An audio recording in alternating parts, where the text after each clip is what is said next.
Amén. Muy bien. Muy bien. Pero, ok, présteme atención. Antes de entrar a lo que quiero compartir con ustedes en esta mañana, siento fuertemente en mi corazón la necesidad de orar por milagros. Escúcheme bien. Creo con todo mi corazón que esta mañana Dios va a desatar milagros en este lugar. Y antes de entrar a la palabra del Señor, yo siempre creo que antes que la palabra del Señor sea soltada, primero tiene que haber un movimiento del Espíritu Santo. La Biblia dice que antes de la creación, antes de que Dios dijera la palabra creadora, primero empezó a moverse ¿quién? El Espíritu Santo. Entonces, ojo acá porque quiero ministrar milagros antes de disertar lo que voy a hablar en esta mañana acerca de las relaciones interpersonales.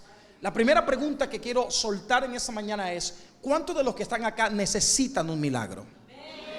No me entendieron, lo voy a repetir. ¿Cuántos de los que están acá de verdad necesitan un milagro? ¿Cuántos de verdad necesitan un milagro? Escúcheme bien.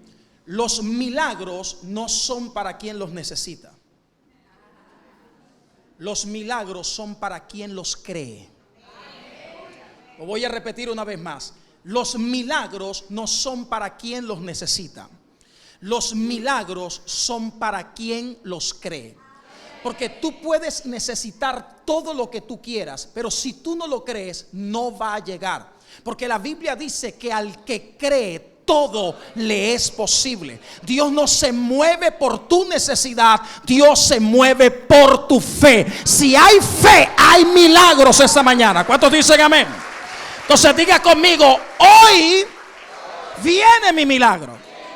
Ahora escúcheme bien porque le voy a enseñar cosas muy poderosas en esta hora. ¿Cuántos necesitan un milagro?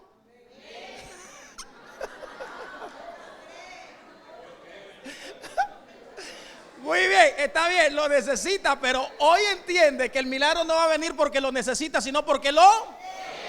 Entonces escúcheme bien. ¿Qué es lo primero que necesitas para un milagro? No. Lo primero que necesitas para un milagro es un problema. Escúcheme, lo primero que necesitas para un milagro es un problema. La fe va a provocar tu milagro, pero el problema es lo que activa el milagro. ¿Por qué? Porque los problemas son los detonantes de los milagros. No pueden venir milagros si primero no hay problemas. Entonces, si hoy tienes un problema, entonces eres un candidato a un milagro del cielo. ¿Cuántos dicen amén a eso? Entonces dile al que tienes al lado, tengo el problema y tengo la fe. Dígalo fuerte, diga: tengo el problema y tengo la fe. Entonces, para que venga un milagro necesitas un problema. Y en esta hora vas a traer tu problema delante del Señor. Amén. Sea cual sea. Una vez lo dijimos así en Palo Cabildo, en nuestra iglesia en Colombia. Le dijimos: hermana, traiga su problema al Señor. Y la hermana cargó al esposo. Traiga así, hermana, aquí traigo mi problema. Pero vamos a presentar delante del Señor nuestro problema y nuestra fe va a detonar ese milagro. Pero para que venga un milagro no solo se necesita un problema, no solo se necesita fe, se necesita una acción. Porque lo único que hará que el milagro venga es que te muevas, es que te atrevas a moverte. La fe sin acciones es muerta. La fe que no se mueve es muerta. Pero la fe que se atreve a dar pasos es la fe que provoca milagros. Alguien que aplauda el nombre del Señor. Amén. Así que yo quiero que levantes tus manos, cierra tus ojos, y si ahí nos pueden ayudar con alguna adoración de fondo de milagros. Yo quiero que tú puedas en esta hora creer conmigo que el Señor hará posible eso que tú estás pidiendo, eso que tú estás creyendo. En los próximos minutos Dios va a empezar a desatar una unción de milagros sobre tu vida. Porque tú eres alguien que ha decidido servirle al Señor. Y tengo una palabra de Dios para tu vida. Los milagros son para los que le sirven a Dios. Por eso es que cuando el ángel se le apareció a María, el ángel, aleluya, le suelta una palabra sobrenatural y le dice: quedarás embarazada y el poder del Altísimo vendrá sobre ti y tendrás un niño que será llamado el Hijo del Altísimo. Y aquella mujer, María, dice la escritura que ella dijo: hágase conforme a tu palabra, he aquí la sierva del Señor. Y cuando hay gente que se ha dedicado a servirle al Señor, hay milagros exclusivos para ellos. Hay milagros que del cielo son enviados para traer honra a aquellos que han decidido servirle al Señor. Así que te invito a que levantes tus manos, porque hay una unción de milagros que va a empezar a ser desatada en esta hora. Mientras adoramos al Señor, ahí donde tú estás, levanta tus manos y vamos a creer juntos por ese milagro. Vamos, créele al Señor por ese milagro. Preséntale al Señor esta petición. Preséntale al Señor esta necesidad. Dile: Señor, tengo esta necesidad y sé que el milagro no viene por la necesidad. Sé que el milagro viene por mi fe. Y yo creo que en medio de mi necesidad tú te vas a mover. Creo que en medio de mi necesidad tú vas a abrir la puerta a mi milagro. Vamos, en el nombre de Jesús, ahí donde tú estás, ahí donde tú estás, hay una unción de rompimiento esta mañana. Yo quiero invitarte a que adores al Rey de Gloria. Padre, en el nombre de Jesús, bajo la ley del acuerdo, Señor, que si dos se ponen de acuerdo en cualquier cosa que pidan, será hecho. Señor, ahora, Padre, pido por milagros. Pido por milagros para tus hijos. Pido por milagros para tus hijos, para tus siervos, Padre. Estos que te sirven, estos que han decidido, Señor, seguirte. Han dejado, Dios, en estos días su casa, han dejado sus compromisos, han dejado sus familias y vinieron a servirte, Tú has prometido en tu palabra, Señor, que el que en esta vida es capaz de dejar padre y madre, el que es capaz de dejar esposo, esposa, hijos, casas, aleluya, tierras, Señor, en esta misma vida alcanzará 100 veces más, y en el siglo venidero la vida eterna. Señor, ahora vienen respuestas del cielo. Vienen respuestas del cielo en el nombre de Jesús. Ay, se incrementa la unción. Vienen respuestas del cielo.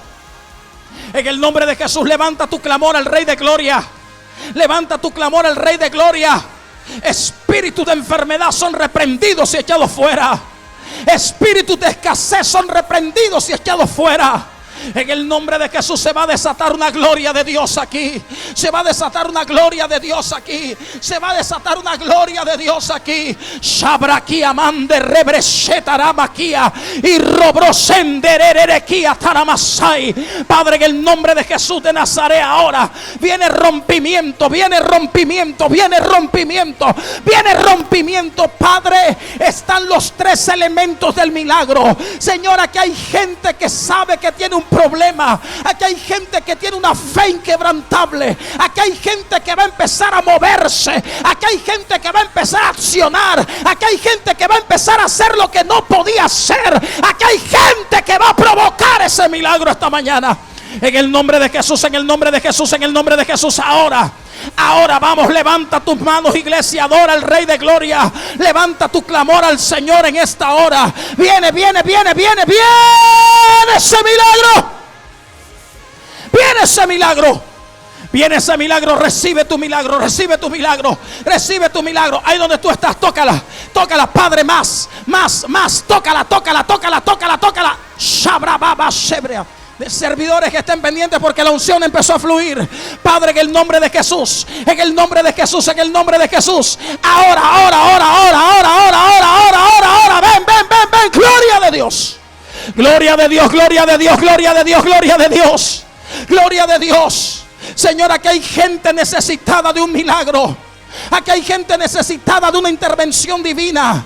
Aquí hay gente que necesita, Padre, que tú te muevas a su favor. Aquí hay gente que necesita respuestas. Aquí hay gente que necesita que abras puertas. Aquí hay gente que necesita sanidad. Aquí hay gente que necesita milagros. Aquí hay gente que en esta mañana necesita que toque su casa, que toque su hogar, que toque sus matrimonios, que toque a sus hijos. Aquí hay ministros, pastores que necesitan una nueva unción. En el nombre de Jesús. En el nombre de Jesús. En el nombre de Jesús. Shebre aquí amande rebreshetarama. En el nombre de Jesús, en el nombre de Jesús, en el nombre de Jesús. En el nombre de Jesús viene ese milagro. Viene ese milagro, viene ese milagro.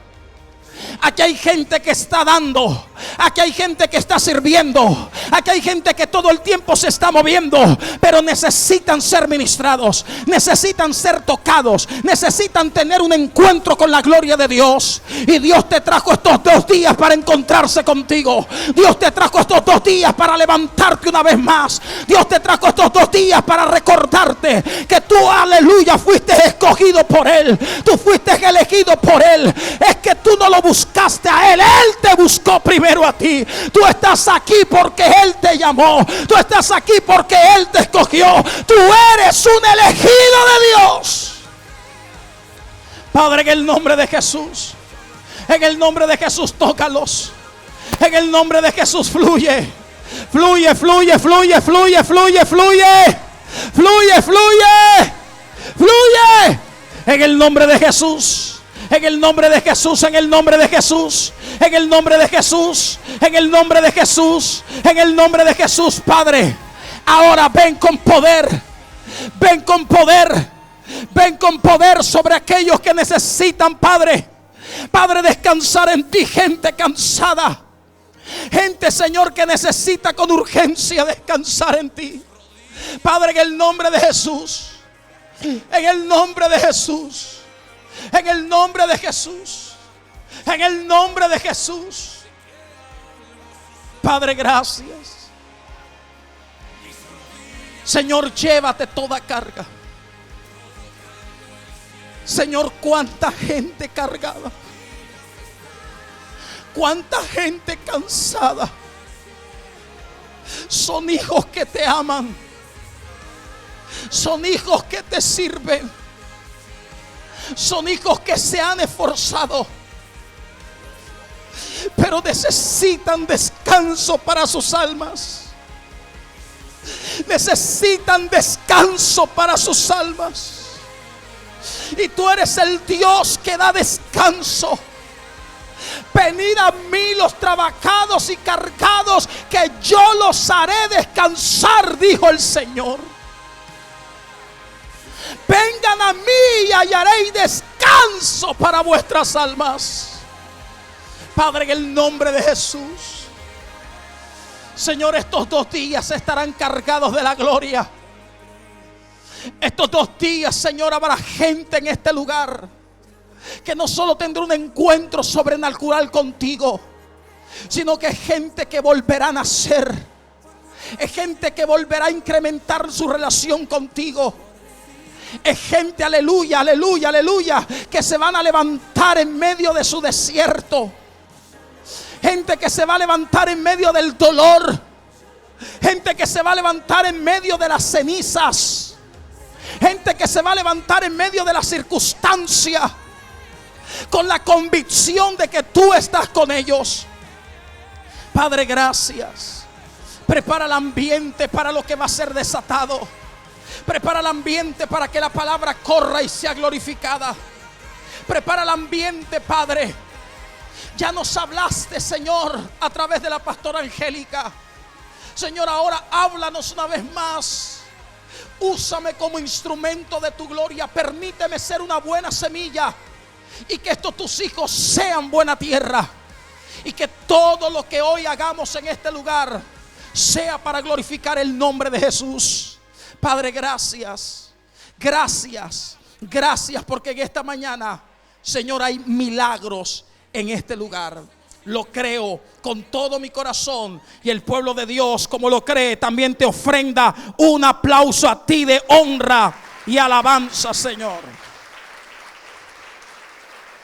Gracias, Señor. Gracias, Señor. Gloria a nuestro Dios. Puede tomar su lugar esta mañana. Gloria a nuestro Dios. En el libro de Mateo, en el capítulo 20, versículo 16, voy a empezar estableciendo algunos principios, algunas verdades que tienen que ver con aquellos que hemos sido llamados a servir al Señor. ¿Cuántos fueron llamados a servir al Señor? Y entonces, dentro de este proceso de nuestro llamado a servir al Señor, por supuesto hay muchas áreas que necesitamos trabajar, y una de ellas son las relaciones interpersonales. Pero permítame solo colocar una base para luego trabajar sobre el tema que quiero plasmar en su espíritu. En el libro de Mateo capítulo 20, versículo 16, dice la escritura, leemos con la bendición del Padre, del Hijo y del Espíritu Santo. Jesús dijo: así los primeros serán postreros, y los postreros, ¿qué más? Primero. Entonces mire que dice: así los primeros serán ¿qué? Postreros, es decir, serán últimos. Postreros no es que venden postres. Algunos dirán: ay, pastor, el Señor quiere que sea postrero. No, ahí dice que serán postreros, es decir, serán ¿qué? Últimos. Y los postreros primero. Porque muchos, ¿cuántos, hermanos? Porque muchos, dice la Biblia, son llamados, mas poco escogidos. Entonces me llama la atención que el Señor empieza a establecer una base muy importante en cuanto al servicio. Porque el Señor de manera intencional dice que muchos son los llamados, pero pocos los escogidos. Entonces la pregunta que surge es: ¿a quién llama Dios? Escúcheme, Dios llama a muchos, pero escoge a pocos. La pregunta es: ¿quiénes son esos pocos? Esa es la pregunta. Porque Dios llama a muchos, pero escoge a pocos. Entonces, ¿a quién escoge Dios? A pocos. Pero ¿quiénes son esos pocos? Bueno, esos pocos son aquellos que se comprometieron con el llamado que Dios les hizo. Dios llama a muchos, pero escoge a pocos. Esos pocos son los que se comprometieron con el llamado que Dios les hizo. Algo que necesitamos entender es que una cosa es que Dios te llame y otra cosa es que tú aceptes el llamado. Esas son dos cosas diferentes. Una cosa es que Dios te llame y otra cosa es que tú aceptes el llamado. Cuando nos comprometemos con el llamado que Dios nos hizo, entonces Dios nos escoge para algo. La Biblia nos revela por lo menos 7 llamados que el Señor nos hace. Número 1, el Señor nos ha llamado para estar en comunión con Él. Primera carta de Corintios 1:9. Diga conmigo: el Señor me llamó a estar con Él. Pero dígalo fuerte, diga: el Señor me llamó a estar con Él. Entonces el primer llamado que el Señor te hace es un llamado a la comunión con Cristo. Porque hay gente que piensa que su primer llamado, ¿sabe qué es? Brillar en la iglesia. Hay gente que piensa que su primer llamado es predicar. Hay gente que piensa que su primer llamado, qué sé yo, es como hacer cosas para que los demás lo vean. Y entonces tú necesitas entender que el llamado inicial que Dios te hace es para que tengas comunión con Él. De hecho, cuando el Señor llama a los apóstoles, dice la Biblia, y los llamó para que estuviesen con Él. Entonces, ojo acá, porque tú no puedes ser efectivo en la obra que Dios te encomienda a menos que pases tiempo con el Dios que te llamó. ¿Aló? Tú no puedes ser un buen pastor si primero no escuchas a Dios. Tú no puedes ser un buen ministro, un buen líder si no pasas tiempo con Dios. Los mejores predicadores no son los que saben hablar, son los que saben escuchar. Lo voy a predicar una vez más. Los mejores predicadores no son los que saben hablar, son los que saben escuchar. Se fueron los amenes. Tú no puedes dar un buen mensaje si primero no escuchas lo que se te dice.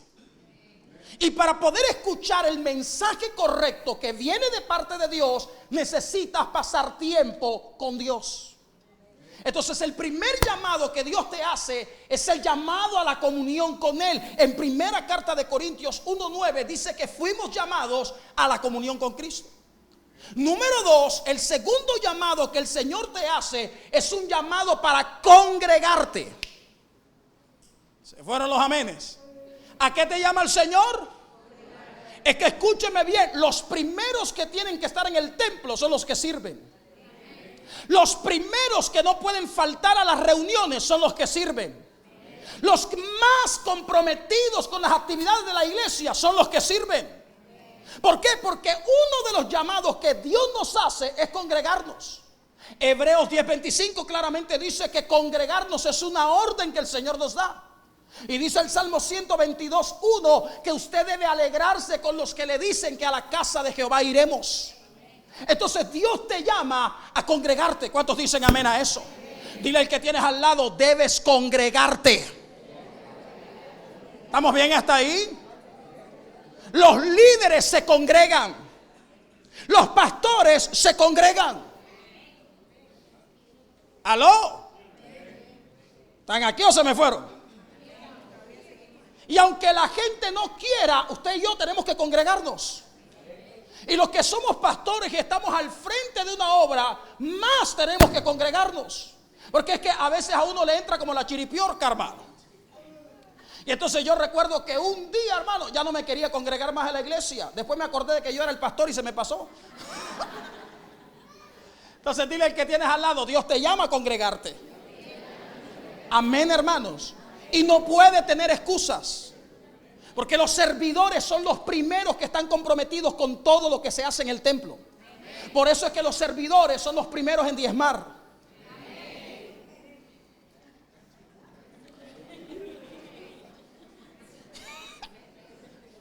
Aló. Los servidores son los primeros que salen a evangelizar.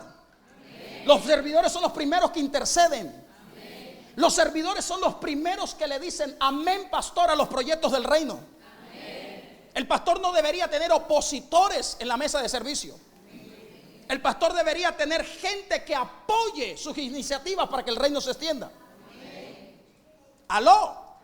Ahora, la única forma que existe para que el pastor no tenga gente opositora dentro de su proceso ministerial es que su gente sea madura. Porque las ovejas maduras son las que no dan problemas. Pégale un codazo al que tienes al lado y dile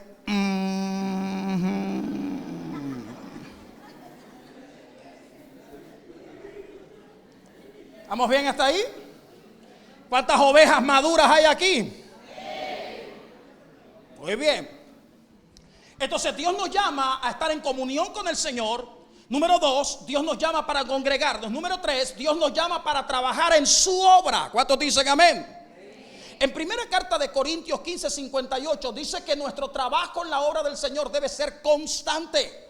Usted y yo debemos trabajar en la obra de nuestro Dios. Entonces, si trabajamos en la obra de Dios, el trabajo es una responsabilidad. Es que el trabajo no es algo que hacemos por sentimientos, sino por compromisos. No se distraiga. El trabajo lo hacemos por compromiso, no por sentimientos. ¿Qué pasa si usted decide que siente no ir a trabajar a su trabajo? Es que este mes sentí que no debo ir a mi trabajo a trabajar. Cuando llegue, hermano, ya no tiene trabajo. ¿Sabe por qué? Porque el trabajo no es de sentimientos, el trabajo es de compromiso. Y entonces la obra del Señor no es algo que se siente, la obra del Señor es algo con lo que uno se compromete.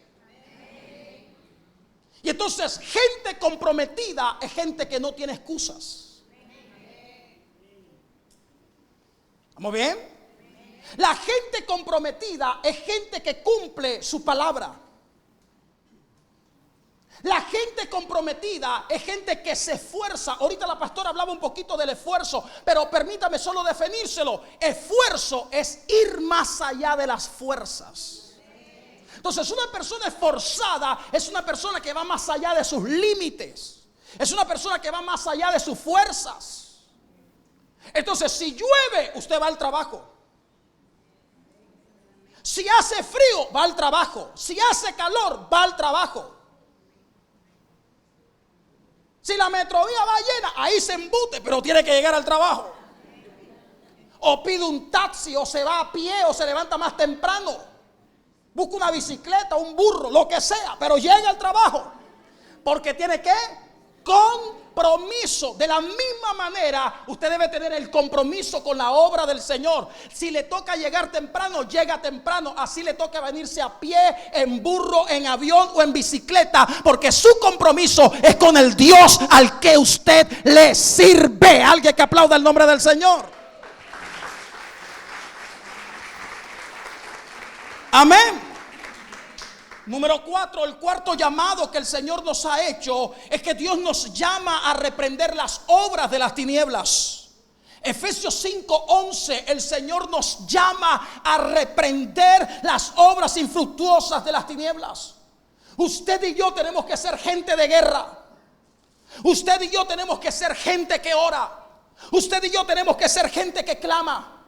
Usted y yo tenemos que comprometernos con la oración, con la intercesión, con el clamor. Esto no es solo del ministerio de intercesión. La iglesia debe ser intercesora.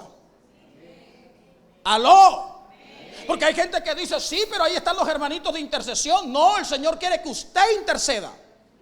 El Señor quiere que usted clame. El Señor quiere que usted se comprometa a orar por esta nación. Y mucha oración que necesita Ecuador.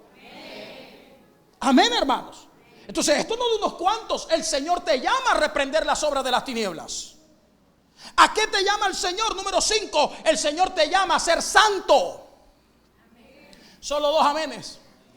Lo voy a repetir. ¿A qué te llama el Señor? A ser santo. Primera carta de Pedro 1:13 al 16. Ese es otro llamado que el Señor te hace. La santidad no es algo que queremos o no queremos. La santidad es un llamado. El Señor te llama a vivir en santidad. El Señor te llama a vivir en integridad. Integridad es la capacidad de ser el mismo tanto en público como en privado. Entonces el Señor te llama a ser santo. Ojo acá, no a ser santurrón, que es una caricatura de la santidad. Porque hay gente que es santurrona pero no es santa. Y el que tienes al lado, Entonces hay gente que se viste como santo. Y usted puede parecer por fuera santo, pero por dentro estar lleno de inmundicia.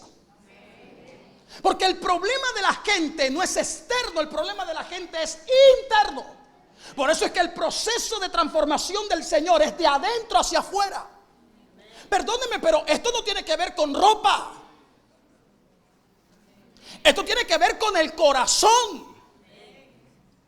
Y yo no le estoy diciendo que se vista como quiera, no, se tiene que vestir de forma decorosa. Pero vestirse de forma decorosa, hermano, no es lo que tenemos en la cabeza. Porque pensamos que vestirnos de forma decorosa es vestirnos con, qué sé yo, faldas largas, pantalones largos, camisas largas y lengua larga también en algunos. Y entonces le voy a dar un uppercut, un golpe bajo. Escúcheme, el hombre más santo de toda la tierra era Adán y andaba desnudo.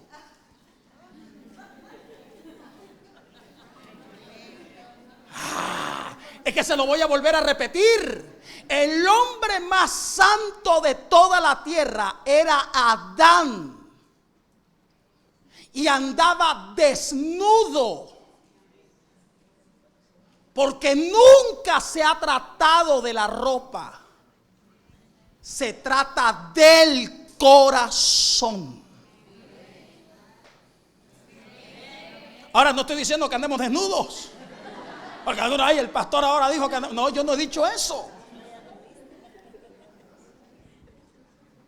Lo que trato de mostrarte a través de la escritura es que la santidad tiene que ver con lo que somos, no con lo que aparentamos. Porque hay gente que aparenta santidad.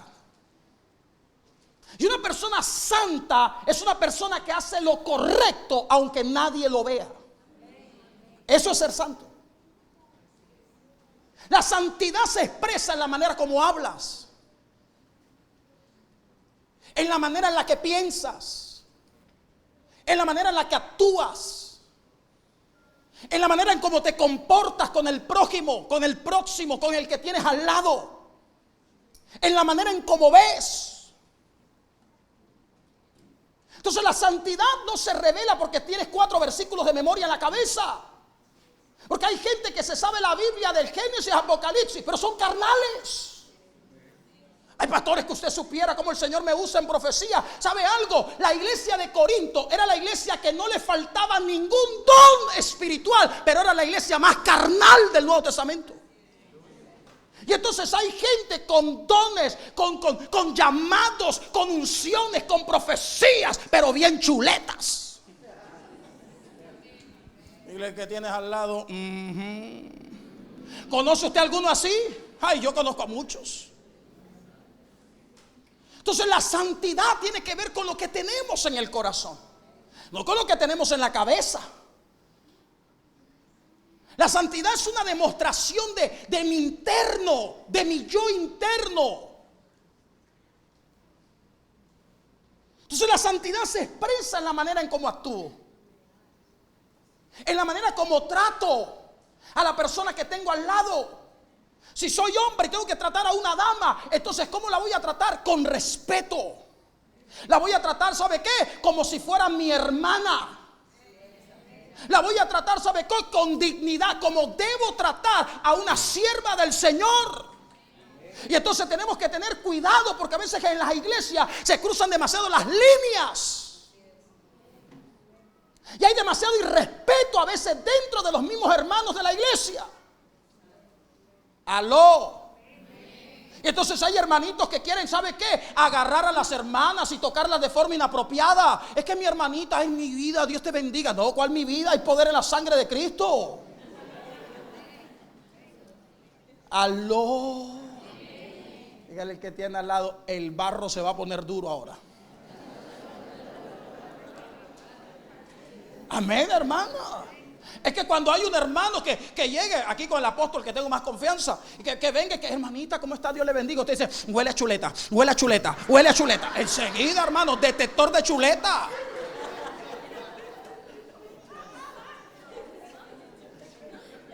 Amén, hermano. Es que, ¿sabe qué me llama la atención? Pastor, ayer estábamos hablando un poquitico de Císara, ¿se acuerdan? Y entonces dice que Císara se durmió y entonces vino Jael y le rompió la cabeza, lo afectó en sus pensamientos, hablando de la aplicación espiritual. Pero ¿sabe cómo dice ese texto que me llamó la atención? Que Císara entró a la tienda de Jael, mujer de Eber, así dice la escritura. Y entonces cuando yo leí eso, ¿sabe qué? Que fue tremendo. ¿Sabe por qué murió Císara? Por meterse en la casa de una mujer casada.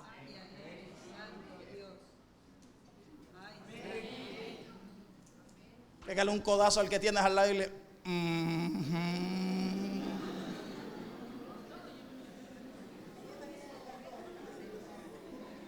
Y entonces hay hermanitos que quieren tener relaciones, comunicaciones, amistades con mujeres que ya tienen compromisos, que ya están casadas. Perdóneme, pero si usted está casada no tiene que estar hablando con ningún hombre a las 11 de la noche.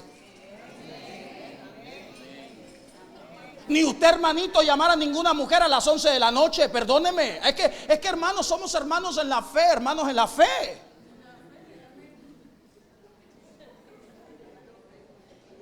Diga conmigo, santidad. Y entonces la santidad es pureza de pensamientos, limpieza de corazón, integridad en la conducta. Eso es santidad. Una persona santa es una persona que sabe cuidar lo que piensa, sabe cuidar lo que hace, sabe cuidar lo que dice, tiene tacto para hablar. ¿Estamos bien? Entonces diga conmigo, Dios me llamó a ser santo. ¿A qué lo llamó el Señor? Entonces tiene que tener cuidado. Tiene que tener cuidado con lo que ve en el internet. Tiene que tener cuidado con lo que siente su corazón. Tiene que tener cuidado, ojo acá, con saber darle manejo a las situaciones internas de su hogar y no empezar a proclamar las deficiencias de su casa con alguien más afuera. Es que eso no pasa aquí, pasa en Colombia, allá sí pasa. Entonces, ¿sabe qué? Hermanitas que van y le cuentan al otro hermano, ay, es que tengo problemas con mi marido. Es que él ya no me ve, él ya no me abraza, él ya no me busca. Ay, hermano, ore por mí. A mí me encantaría tener un esposo como usted.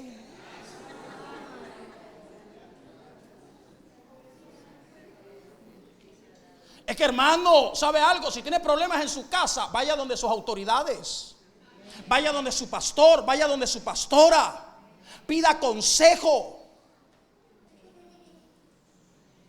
Es que, hermano, o nos santificamos o nos santificamos. Es más, se lo voy a decir de otra manera: o se santifica o se queda. Es que cuando el novio venga por la novia, si usted no está lista, al cielo no va. Dile que tienes al lado: no te vistas porque no te vas.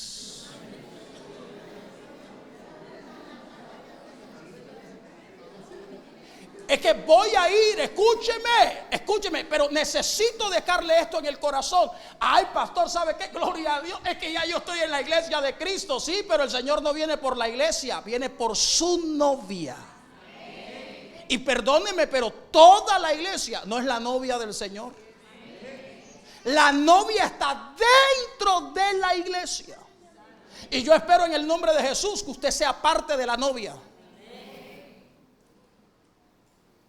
Porque cuando el Señor venga, toda la iglesia no se va, no, hay gente de la iglesia que se va a quedar.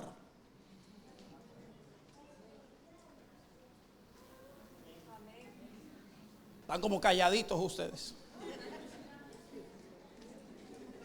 Solo faltó que colocaras: alguien grita, Cristo. Solo faltó eso, hermano.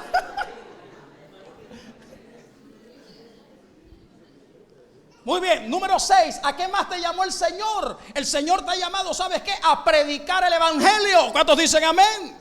En Mateo capítulo 16, versículo 15, hay que predicar el evangelio a toda criatura. El Señor te mandó a hablar el evangelio, pero también te mandó a predicar el evangelio. Pastor, no es lo mismo. No es lo mismo. Una cosa es hablar el evangelio y otra cosa es predicar el evangelio. Se fueron los amenes.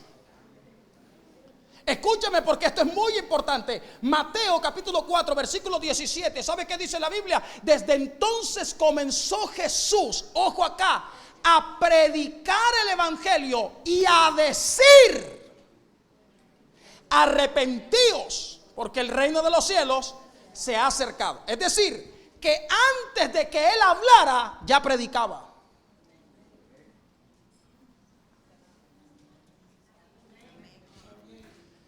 Es que hay gente que predica sin hablar. Lo voy a volver a repetir. Hay gente que predica sin hablar. No necesitas abrir tu boca para dar testimonio de Cristo. Tus acciones hablan más fuerte que tus palabras. El verdadero cristianismo no es lo que dices, es lo que haces. ¿Cuántos aplauden el nombre del Señor? Eso es el verdadero cristianismo.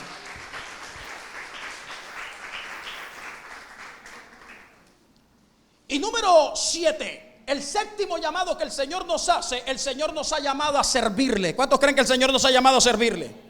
Y es aquí donde me voy a enfocar. Diga conmigo: el Señor me llamó a servirle. Hebreos 12:28, que la pastora citaba hace un momento. Entonces Dios nos ha llamado a servirle. Escúcheme, la tarea más importante en este mundo es servir al Señor Jesucristo. Y voy a decir algo que te va a bendecir la vida para siempre. Servir es una ofrenda a Dios. Lo voy a repetir: servir es una ofrenda a Dios. Mucha gente cree que servir es algo denigrante, humillante y deshonroso, pero la verdad, el servicio es un trabajo de honra y de prestigio ante los ojos de Dios. El Señor Jesucristo dijo: yo no vine a ser servido, yo vine a servir. Y con esta declaración el Señor nos enseñó que servir no es de sirvientes, sino de señores.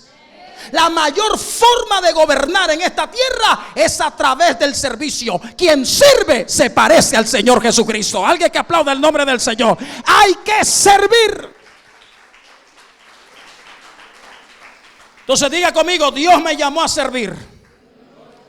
Y tú le sirves a Dios de muchas formas.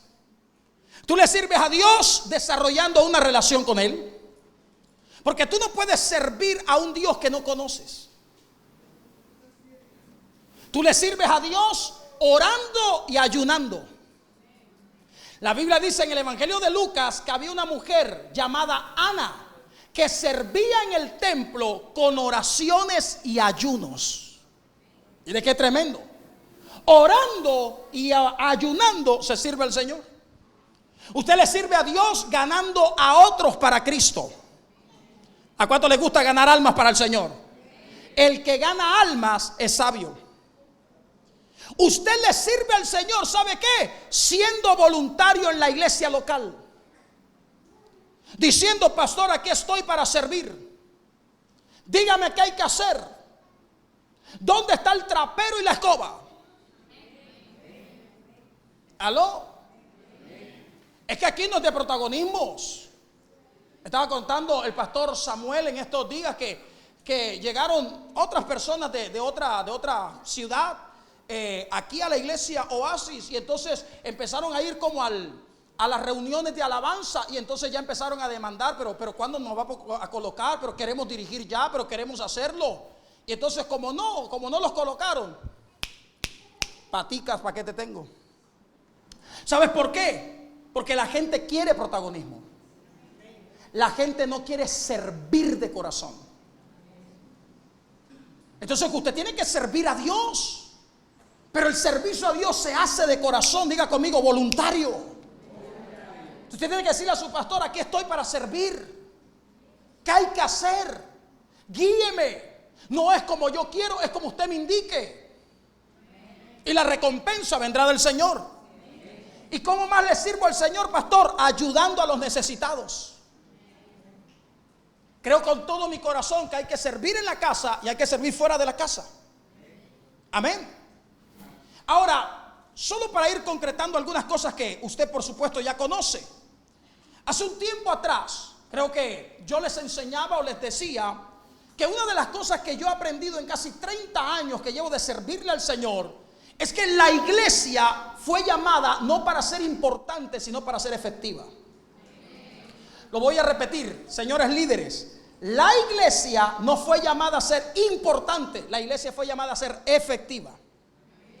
Y para que esto sea realidad, ustedes tienen que entender que la mayor fortaleza de una iglesia está en su liderazgo. Ojo acá. La mayor fortaleza de una iglesia, de un ministerio, está en su liderazgo. Un liderazgo se fortalece en la medida en que descubre su asignación, porque no hay nada más peligroso que ser exitosos en lo que Dios no nos llamó a hacer. Todas las definiciones de liderazgo tienen que ver con servicio a los demás, siempre. ¿Aló? ¿Cuántos líderes hay acá? Entonces los líderes deben entender que servicio es liderazgo. La mayor forma de servir o de liderar, es a través del servicio. La mayor asignación de un líder no es mandar, es servir. Diga conmigo: liderazgo es servicio. Dígalo fuerte, diga: liderazgo es servicio. Entonces usted tiene que entender que nació para servir. Pégale un codazo al que tienes al lado y dile: tú naciste para servir. ¿Para qué naciste? ¿Para qué naciste? Entonces escúcheme: si usted no sirve, no merece la vida que tiene. Si usted no sirve, no merece la vida que tiene. Porque su vida fue diseñada para servir. Usted también tiene que entender que servir a Dios es un privilegio. ¿Cuántos creen eso conmigo? Diga conmigo: servir a Dios es un privilegio. Es que servir a Dios es el mayor honor que tenemos los que hemos sido salvos por la sangre de Jesucristo. Servir a Dios no puede ser una carga. Aló. Servir a Dios no puede ser solo una responsabilidad. Servir a Dios no puede ser solo un reconocimiento. Servir a Dios no puede ser una posición de importancia. Hay gente que no se les puede dar posición porque se crecen. Se les da un poquito de liderazgo, hermano, y ya, hermano, se tuercen. Antes eran humildes, accesibles, con todo el mundo hablaban. Pero es que ahora soy el pastor, ahora soy el líder, ahora soy el director. Dígale al que tiene al lado, humilde. Al que tiene al otro lado, dile, humilde. Amén. Hay que ser humildes. Hay que tener un corazón enseñable. Servir a Dios tiene que ser un deleite para nosotros. Qué honor servirle a nuestro Dios. Estamos aquí no solamente porque nos vinimos a retirar 2 días. Estamos aquí porque nos estamos preparando para seguir sirviéndole al Dios que nos ha llamado. Es un deleite servir a nuestro Padre Celestial. ¿Cuántos aplauden la palabra del Señor? Es un deleite. Y te digo una cosa, el Señor quiere que tú entiendas que servir a Él es un deleite. Y el diablo te quiere quitar ese deleite. Por eso es que el diablo trata de hablarte a la mente y mostrarte cosas equivocadas que a veces suceden dentro de la iglesia para dañar tu servicio. Cuando Adán y Eva pecaron en el huerto del Edén, el enemigo se encargó de quitarles el Edén, de causar que Dios sacara a Adán y a Eva del huerto del Edén. Edén significa deleite, significa placer, porque el enemigo sabe que si te quita el placer, si te quita el deleite, ya no vas a servir a Dios con la misma pasión. Si hay algo que no puedes perder, es tu deleite para servir a Dios. Dígame amén a eso. ¿Sabe que le servimos a Dios por agradecimiento? ¿Dónde están los agradecidos? Diga conmigo, yo estoy agradecido con Dios. No vas a servir a Dios porque te paguen. No vas a servir a Dios porque te pongan de pastor. Vas a servir a Dios porque estás agradecido con Él. ¿Dónde están los agradecidos que no los oigo? ¿Sabes qué? Los que le sirven a Dios, los que le sirven a Jesús, serán honrados por su Padre. Así dice Juan 12:26. Todo el que le sirve a Dios, Dios siempre lo honra. Y también tienes que entender que todo el que le sirve al Señor desarrolla el corazón de Cristo. Porque el Señor vino ¿para qué? Para servir. Entonces diga conmigo, quiero servirle al Señor. Ahora, en todas estas verdades que acabo solamente de mencionarte, como una columna vertebral, entonces empieza a sobresalir una de las áreas más importantes dentro del servicio, y es que debemos trabajar en nuestras relaciones interpersonales como hijos que sirven. Y entonces es importante que este tema quede claro, porque me llamó la atención el título. Me llamó la atención que se habla de relaciones interpersonales en los hijos que sirven. Y entonces entendí por qué los hijos deben servir. Porque todos los proyectos del reino se construyen con hijos. No hay un solo proyecto dentro del reino de Dios que se construya sin hijos. Todos se construyen con hijos. Por eso es que cuando Noé fue a construir el arca, ¿con quién lo hizo? Porque los proyectos del reino se construyen con hijos. ¿Cuántos dicen amén? Entonces, tener buenas relaciones con los demás es un camino que elegimos. Delante de nosotros tenemos muchos caminos, y uno de esos caminos es tener buenas relaciones con los demás. Tener relaciones buenas, sanas, saludables con el prójimo, con mi hermano en la fe, es una ruta que nosotros decidimos transitar. Porque el libro de Proverbios capítulo 14 versículo 12 dice que hay muchos caminos que al hombre le parecen camino de bien, pero su final es camino ¿de qué? De muerte. Y entonces es importante que tú veas que hay un camino que tú puedes elegir. Tú puedes elegir el camino de las relaciones sanas, o puedes elegir el camino de las relaciones dañadas. Y es que hay gente dentro de la iglesia, hermano, que, escúcheme bien, con todo el mundo tiene problemas. Y un líder problemático, hermano, es una amenaza para la iglesia. Porque hay gente conflictiva. Hay gente que pelea con todo el mundo, hasta con ellos mismos pelean. Hermano, hay gente problemática. Y usted tiene que tener distancia con esa gente. Porque hay gente que a todo le pone un pero. Hay gente que todo lo ve mal. Hay gente que no les gusta nada. Hay gente que por todo se ofenden. Y entonces ese tipo de relaciones dentro del servicio, hermano, no sirven.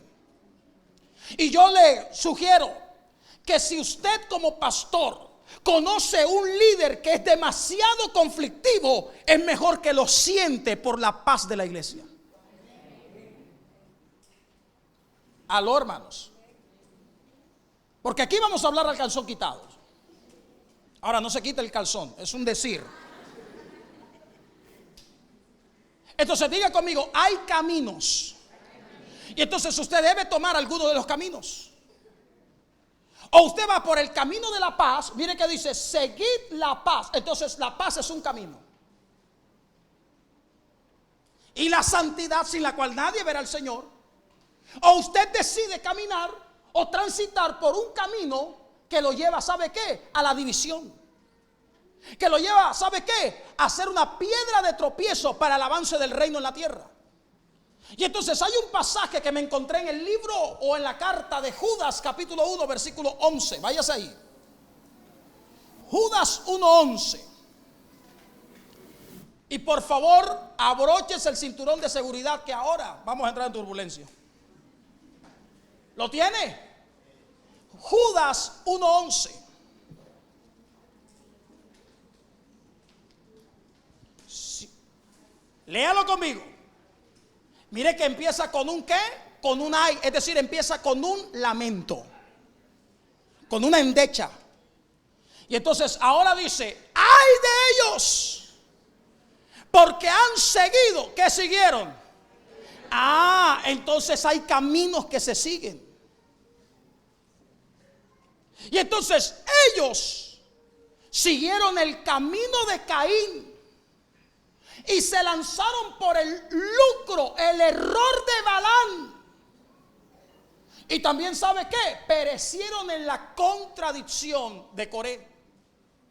Por supuesto, si usted lee otros versículos del Nuevo Testamento, sabrá que Balaam también tenía un camino. Y no solo un camino, tenía una doctrina, porque Apocalipsis dice que han seguido la doctrina de Balaam. Pero necesito enfocarme en uno de esos caminos, solo mencionando los otros dos. ¿Cuál fue el camino de Balaam? ¿Cuál fue el lucro de Balaam? ¿Cuál fue el error de Balaam? Negociar su don, servir a Dios por dinero. Balaam tenía avaricia en el corazón. Balaam amaba el dinero, servía a Dios por plata. Y usted tiene que tener mucho cuidado de no hacer cosas en el reino por interés. Tenga cuidado, porque Balaam corrompió su don profético a causa del dinero y se convirtió de profeta a adivino. Y hay gente en la iglesia que si no les pagan no funcionan. Si no se les da, no van. No siga el camino del dinero. No sirvas a Dios por plata. Porque el que le sirve a Dios por dinero tendrá el infierno como ganancia. Entonces ten cuidado con esto, porque este es un camino que hay que evitar. El otro camino que tienes que evitar es el camino de Coré. Es una contradicción. ¿Sabe cuál es el camino de Coré? La rebeldía. Gente dentro de la iglesia desafiando la autoridad. Y los que sirven en este lugar deben saber que Dios ha colocado autoridades delegadas. Y le voy a decir algo que le va a romper la cabeza para siempre. Dios y su autoridad delegada son inseparables. Tiene que tener cuidado. Porque si hablas de tu autoridad, hablas de Dios. Si murmuras de tu autoridad, murmuras de Dios. Si menosprecias tu autoridad, menosprecias a Dios. Porque todas las autoridades que hay han sido puestas por Dios. Tu pastor lo puso Dios. Tu líder lo puso Dios. Y así como has honrado al Señor, tienes que aprender a entender que tu líder, tu pastor y tu autoridad también merecen respeto y merecen honra. ¿Cuántos aplauden el nombre del Señor? Eso lo sabe un buen líder.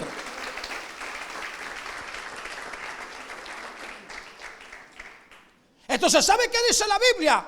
Que Coré fue rebelde.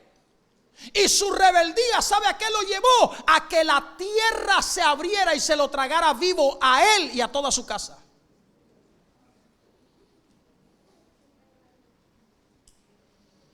Porque los rebeldes no prosperan. Los rebeldes no avanzan. A los rebeldes nunca les va bien. Gente rebelde siempre termina mal. No se levanta en contra de la autoridad. No critique a la autoridad. No juzgue a la autoridad. Y mucho menos si usted no sabe lo que está pasando. Ore por sus autoridades. Pero aquí me voy a detener. Dice la Biblia que siguieron el camino de ¿quién? Diga conmigo, de Caín. ¿Siguieron el camino de quién? De Caín. Y entonces, ¿sabe qué? ¿Quién era Caín? Era hermano de Abel. Por supuesto, necesito que usted pueda captar lo que trato de poner en su corazón, porque la persona que tiene al lado es su hermano. Y la relación que Caín debía tener con Abel era una relación que honrara a Dios. Porque ambos le servían a Dios. Ambos le ofrecían sacrificio a Dios. Ambos le llevaban ofrendas a Dios. Tu servicio es una ofrenda para Dios. Tu servicio es un sacrificio para Dios. Entonces tu corazón tiene que ser el corazón de Abel, no de Caín. Si queremos tener relaciones interpersonales sanas, no puedo seguir el camino de Caín. El camino de Caín es el camino que odia al hermano. Es el camino que envidia al hermano.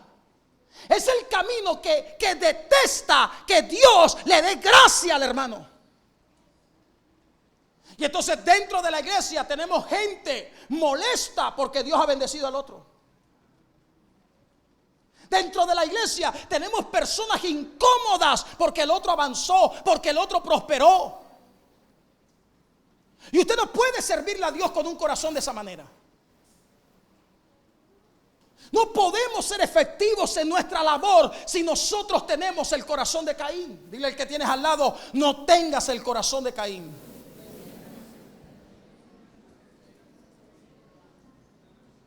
¿Sabe qué es tener el corazón de Caín? Es no amar a su hermano. Y yo sé que aquí tenemos gente de diferentes sedes. Sé que aquí tenemos gente de diferentes ciudades, sirven en diferentes lugares, pero ¿sabe qué? Todos aquí somos un solo cuerpo, una sola iglesia, todos somos hermanos. Y entonces tienes que amar al que tienes al lado, al que tienes atrás, al que tienes al frente. A todos hay que amarlos. Y tenemos que cuidarnos de no caer en el camino de Caín. Y entonces le voy a leer un pasaje que me llamó la atención. Primera carta de Juan, capítulo 3, versículo 14.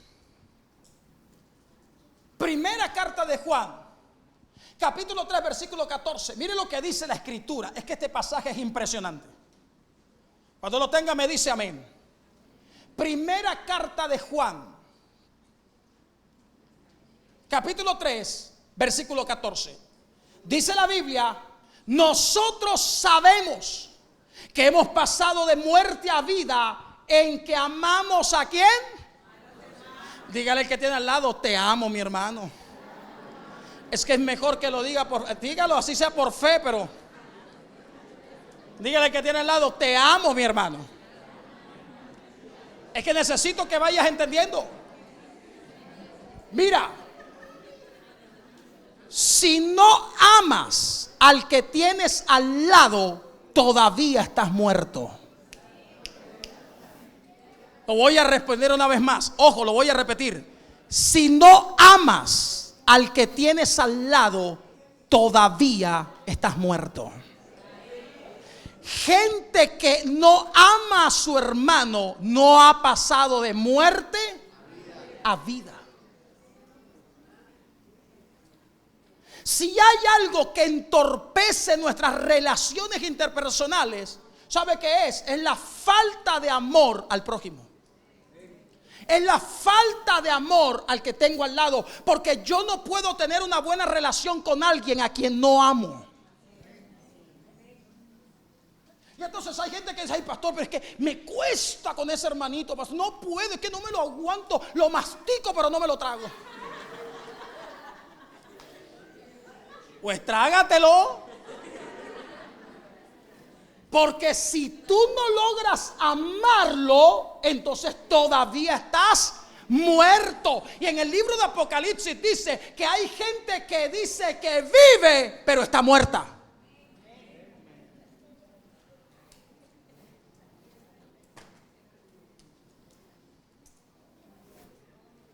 Entonces sigue diciendo: nosotros sabemos que hemos pasado de muerte a vida en que amamos a los hermanos. El que no ama a su hermano ahora no solo dice que está muerto, ¿sabe qué dice? Permanece en muerte.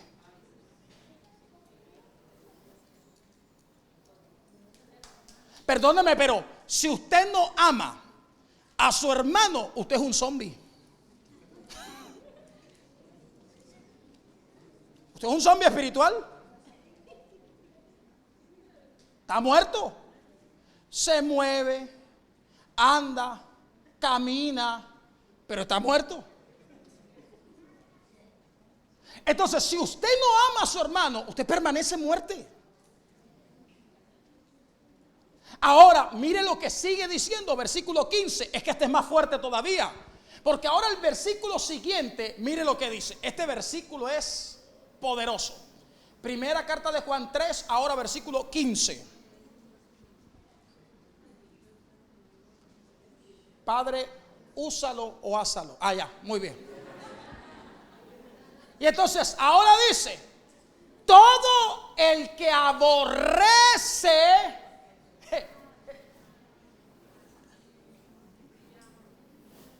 todo el que aborrece a su hermano es un ¿qué?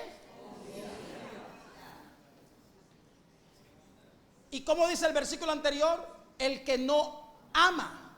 Ah, entonces, si tú no desarrollas amor por tu hermano, terminarás aborreciéndolo. Y cuando tú aborreces a tu hermano, entonces ahora la Biblia dice que te conviertes en un homicida. Entonces dentro de la iglesia hay sicarios espirituales. Dile al que tienes al lado: ajá. Es que dentro de la iglesia hay sicarios, hermano. ¿Y saben cuál es el arma que utilizan? La lengua.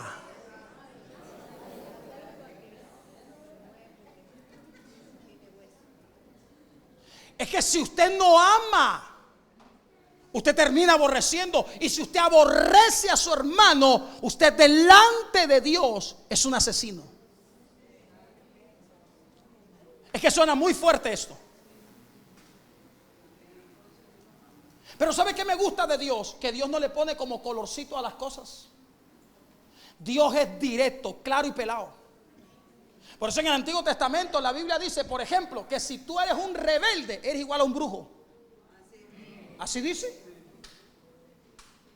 Y si eres obstinado, eres igual a un idólatra.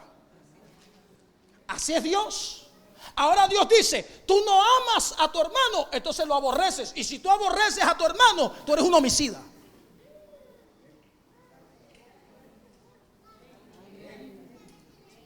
Ahora sí, dígale al que tiene al lado, así sea por hipocresía, dígale: te amo, hermano, te amo, te amo. Pero dígale, hermano.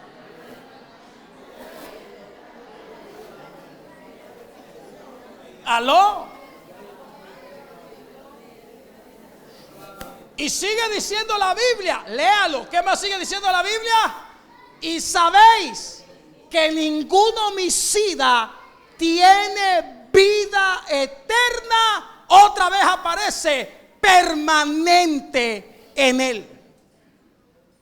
¿Por qué no tiene vida eterna permanente en él? Porque si no ama a su hermano, está en muerte permanente. Es que es muy fuerte esto.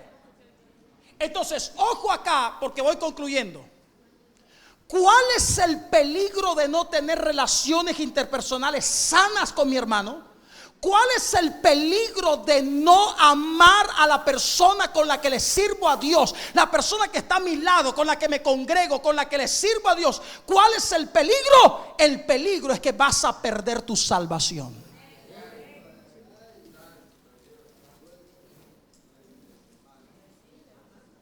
Y a la iglesia hay que hablarle así. Porque no estamos en tiempos de entretener a la gente. Estamos en tiempo de llevar a la gente que se arrepienta de su pecado. Porque si tú no odias, si tú no amas a tu hermano, tú tienes que arrepentirte. Hay un pecado en tu corazón. Y ese pecado te puede costar la salvación. Y no estamos en tiempos para poner en riesgo la salvación. Porque la salvación, hermano, costó un alto precio. La salvación es gratis, pero no barata.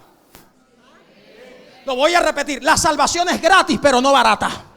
Es gratis para ti, es gratis para mí, pero no fue barata para Cristo. Y no podemos pisotear la sangre del Cordero. Hay que darle valor al sacrificio de la cruz. Hay que amar al prójimo. Amén, hermano. Dile al que tienes al lado, tenemos que amarnos. Hay que amarnos. Y entonces escúcheme bien, porque necesito que capte. Voy terminando. Tú no puedes amar a la gente a menos que tengas un corazón perdonador. ¿Aló? Si tú no tienes un corazón perdonador, tú no puedes amar a los demás. Porque esa persona que tienes al lado y la que debes amar es gente que continuamente te va a ofender.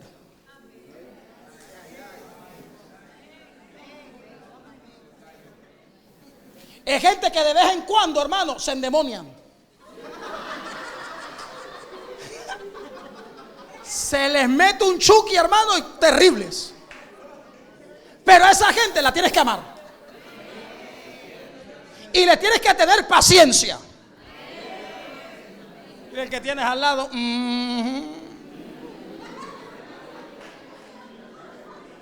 hay que amarlos. Hay que perdonarlos. Pastor, ¿y cuántas veces los tengo que perdonar? Todas las veces. ¿Cuántas veces? Todas las veces. Tienes que perdonar a la gente todas las veces que tú quieras que Dios te perdone a ti. Es que esa es la clave del perdón.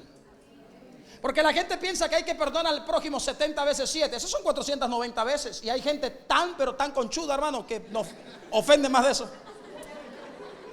Pero cuando la Biblia dice que tienes que perdonar 70 veces 7, está hablando de que tienes que perdonar 70 veces 7 cada vez que te fallan. Es decir, que está hablando de un perdón eterno. Entonces permítame solamente explicárselo. ¿Cuántas veces debo perdonar a mi prójimo? Tienes que perdonarlo todas las veces que tú quieres que Dios te perdone a ti. Entonces, ¿quién le pone límites al perdón? Tú. Ay, pastor, yo quiero que el Señor me perdone siempre. Bueno, siempre debes perdonar.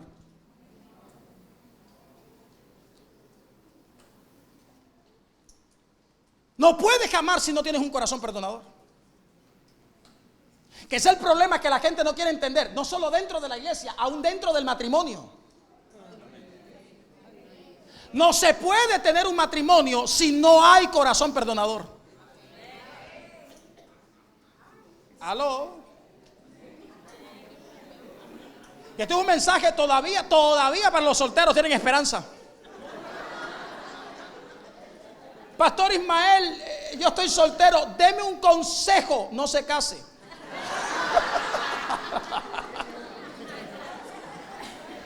No se case si no tiene un corazón perdonador.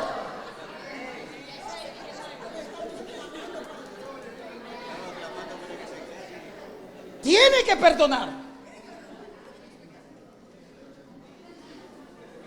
Y es lo que yo siempre les he enseñado. ¿Sabe qué es el matrimonio? El matrimonio son realidades.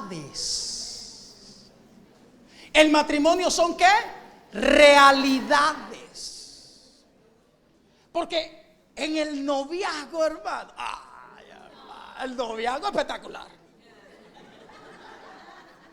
Perdóname, pero en el noviazgo, hermano, la boca le huele a Hall, a menta. Pero en el matrimonio, hermano, le huele a cueva de dragón, hermano. Es que eso es el matrimonio. Dígale que tiene al lado, ajá.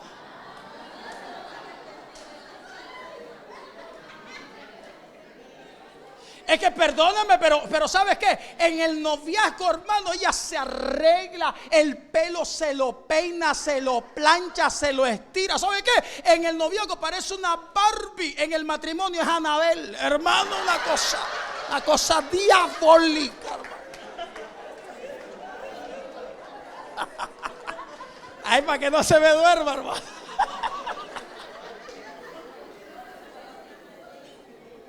Entonces el matrimonio son realidades. Y escúchame, no vas a tener un matrimonio exitoso si no tienes un corazón que perdona. Porque aunque en el matrimonio hay muchas bendiciones, en el matrimonio también hay pruebas. En el matrimonio también hay momentos difíciles. Voy más allá, en el matrimonio hay lágrimas. En el matrimonio hay decepciones. Es así. A las 7 de la noche que él te va a visitar a la casa, él se ve lindo, fornido, qué bello, mi príncipe azul, dice usted. Pero cuando estás casado, a las 3 de la mañana te dieron ganas de tomar algo, te dio sed. Y entonces tú miras y tu marido no está. Y vas a la cocina y ya está él allá rascándose así, tomando leche, hermano. Tú dices, padre, ¿qué es esto? Ese es tu marido.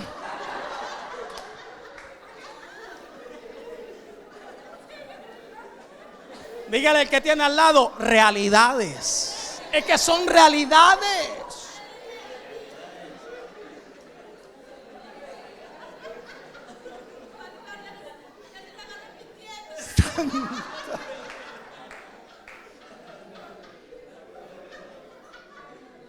Entonces, en el matrimonio, ¿qué van a pasar? Es que yo no estoy diciendo que el matrimonio sea malo, el matrimonio es una bendición, pero hay que tener un corazón perdonador dentro del hogar. Y entonces aún los que servimos al Señor y estamos casados, tenemos hogares, tenemos que practicar el amor al prójimo, primero con los nuestros. Que se supone son los que más amamos. Porque si yo no puedo perdonar a mi marido, no puedo perdonar a mi marida, digo a mi esposa. Entonces, ¿cómo perdono al hermanito Chencho que habló mal de mí?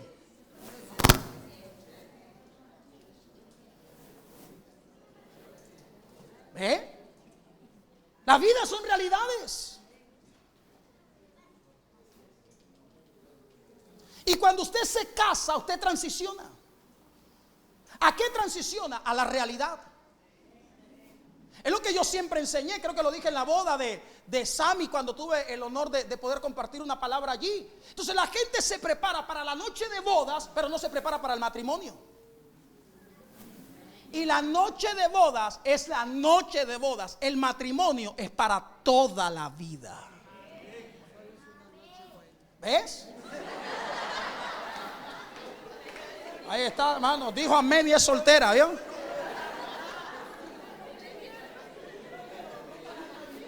Y entonces, ¿qué va a pasar? Que en el matrimonio van a haber decepciones, en el matrimonio van a haber lágrimas, en el matrimonio, ¿sabe qué va a haber? Promesas incumplidas. Y tienes que perdonar.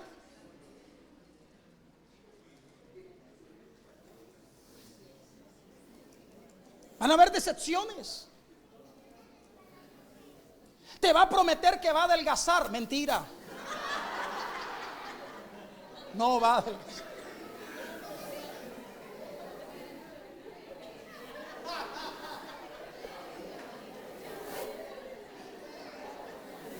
Entonces, en la iglesia pasa lo mismo. Le voy a decir por qué. Porque la iglesia debería ser el ambiente donde todo es paz. La iglesia debería ser el ambiente donde hay perdón, donde hay amor, donde los hermanos de verdad están unidos. Y a veces lo que vemos en la iglesia es todo lo contrario. En la iglesia se forman unos líos. Ay, pastor, ayúdeme que la hermanita Chencha le presté $20 y no me los quiere pagar. Y ahora que el Señor ya le perdonó todos los pecados, pero no le perdonó la deuda, pastor. Porque queremos abusar de la gracia, de la hermandad. Es que como soy tu hermano en la fe, entonces abuso. Y eso se da en la iglesia. Dentro de la iglesia pasa eso. La iglesia, que debe ser el escenario donde la gloria de Dios se manifiesta, a veces el escenario, perdóneme lo que voy a decir, pero muchas veces, ¿sabe qué? Hasta el diablo se mete ahí en la iglesia.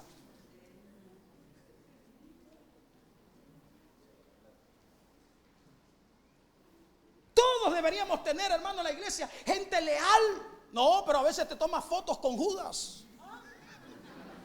Hermano, Judas todavía está vivo. Yo me tomé fotos con él. ¿Has tomado fotos con gente traidora? Esa es la realidad. ¿Y qué te toca hacer? Perdonarlos. Porque gente que te daña, gente que te rompe el corazón, gente que te daña la honra, gente que daña tu imagen, a veces después de que la vida les ha dado y el juicio del Señor los ha reventado, vienen otra vez, hermano, con la cabeza rota a pedirte perdón. Ay, pastor, perdóneme. Ay, pastor, ayúdame. ¿Y qué te toca hacer? Perdonarlos.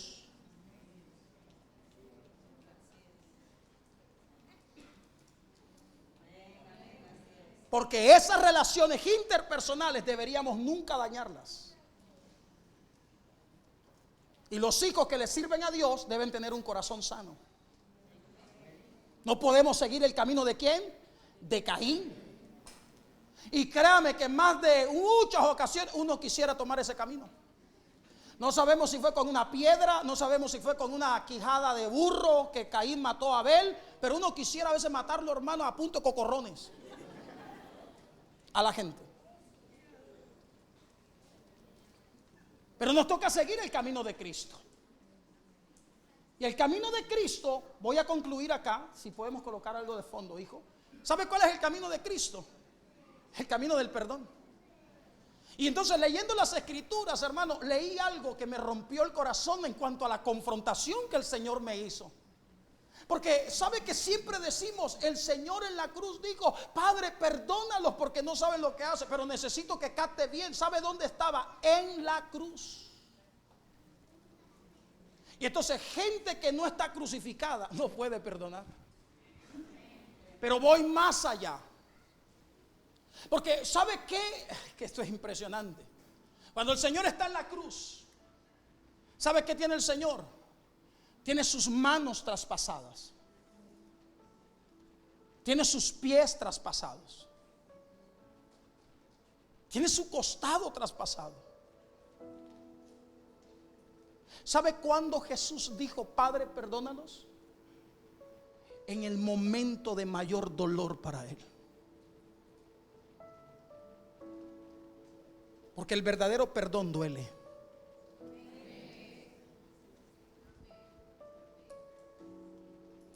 Y a veces nos va a tocar perdonar en los momentos donde más nos duele. ¿Cómo deberíamos caminar en la iglesia? En unidad, en amor genuino, todos hablando un mismo lenguaje, todos teniendo un mismo parecer, como Pablo dice, una misma mente. La iglesia debería ser el escenario donde vivimos en paz.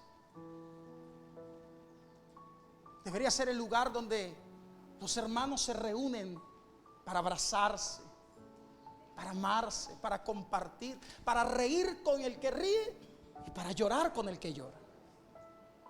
Los pastores han viajado muchas veces a Colombia y aunque muchas cosas Ecuador y Colombia son muy similares, los colombianos somos muy familiares, muy abrazadores, muy chacharacheros, le decimos allá. O sea, el colombiano es muy pegado, mi brother, papi, te amo. Así somos los colombianos. Incluso las relaciones dentro del matrimonio son así. O sea, las relaciones dentro del matrimonio son afectivas, amorosas. Mami, mi amor, mi reina, así se tratan. Acá no tanto, o por lo menos lo que yo he visto. Acá es más un poco usted, un poco más respeto, aún dentro del hogar. Está bien, son culturas diferentes. Pero las iglesias que han crecido sanas en Colombia, cuando la gente se ve, hermanos, así se abrazan, se besan, y así debe ser la iglesia. Qué rico verte, qué alegría. Y empiezan y hablan, se toman un tinto, un café, comparten, se ríen. ¿Qué necesitas? Así es. Y así debe ser la iglesia. Es que perdóneme, pero ¿sabe qué? El Señor les ha venido hablando acerca de prepararse para la eternidad. Y si no podemos arreglar nuestras diferencias aquí, ¿cómo vamos a ir arriba? Usted se imagina, si yo no me soporto al que tengo al lado, ¿cómo lo va a soportar allá, que es la eternidad? Hermano. Y vaya, y el Señor dice: yo vine primero aquí ¿sabes qué? A hacer una morada para ti. Y entonces al lado tuyo va a vivir el que no te caía también abajo. Toda la eternidad lo va a tener vecino. Y entonces la iglesia debería ser el escenario donde sabe que hay amor, pero amor genuino. Donde un hermano dice: ¿sabes qué, César? Mira qué tremendo, el Señor me regaló una camioneta. Y tú dices: qué alegría, aleluya, Señor. Pero no, a veces en la iglesia un hermano dice: hermano, mira, el Señor me regaló una camioneta. Y el otro: ¿qué estará haciendo este bendito? Es un negocio raro por ahí. Nace la envidia. No puede llegar un hermano con un celular de alta tecnología: hermano, mire la bendición que me dio el Señor. Porque el envidioso enseguida dice: y que están saliendo malos, ¿no? Porque así es. Pero dentro de la iglesia deberíamos tener relaciones sanas, relaciones interpersonales que nos permitan entender que, ¿sabe qué? Somos uno en Cristo Jesús. No hay siervos, no hay esclavos, no hay hombres, no hay mujer. Todos somos unos en Cristo. Alguien aplauda el nombre del Señor. Todos somos uno. Y yo quiero que se coloque en pie, por favor. Colóquese en pie. Y entonces, ¿hoy qué debería haber? Hoy debería haber unidad. ¿Sabe qué debería haber hoy? Perdón. Y si usted tiene algún hermanito por ahí que usted dice: ay, pastor, pero es que hoy rompa eso. Perdona al que tenga que perdonar. Escúcheme, porque voy a ser quizás un poco atrevido, pero aún si usted tiene algún dolor, algún rencor hacia su pastor, hacia su pastora, en las diferentes congregaciones, hoy es el día de sanar. Hoy es el día de sanar. Hoy es el día de sanar porque a lo mejor tu pastor te prometió algo y no lo cumplió.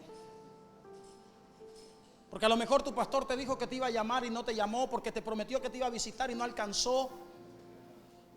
Y a lo mejor a él se le olvidó, pero tú tienes eso ahí guardado en el corazón. Y hay que sanarlo. Una palabra que marcó mi vida está en Daniel capítulo 6. Cuando Daniel es echado al foso de los leones, Darío el rey estimaba profundamente a Daniel. Pero Darío había hecho un decreto que ya no podía revocar. Y cuando Daniel entra al foso de los leones, cuando se cierra con aquella piedra y él coloca el sello de su anillo, Darío con voz triste quizás se acerca a la piedra y le grita obviamente desde afuera a Daniel y le dice: Daniel, voy a parafrasear, yo te aprecio tanto, quisiera ayudarte, pero no puedo.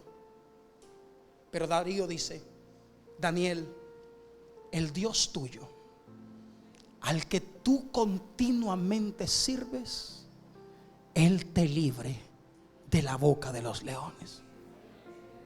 Porque hay momentos donde ni el rey, ni la reina, ni el pastor, ni la pastora, ni el líder, ni el evangelista, ni el apóstol, ni el vecino, ni la mamá, ni el hermano te pueden ayudar. Pero el Dios tuyo, al que tú continuamente sirves, Él te librará, Él te ayudará y Él te sacará en victoria.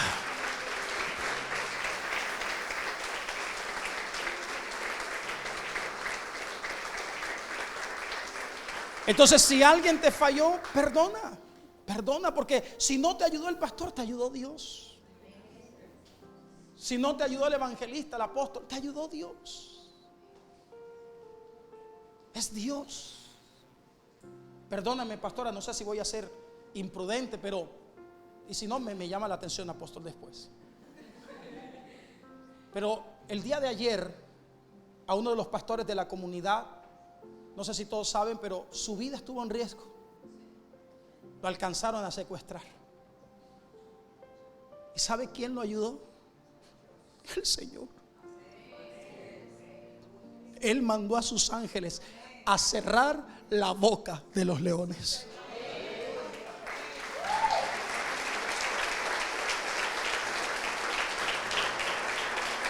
Ese es nuestro Dios.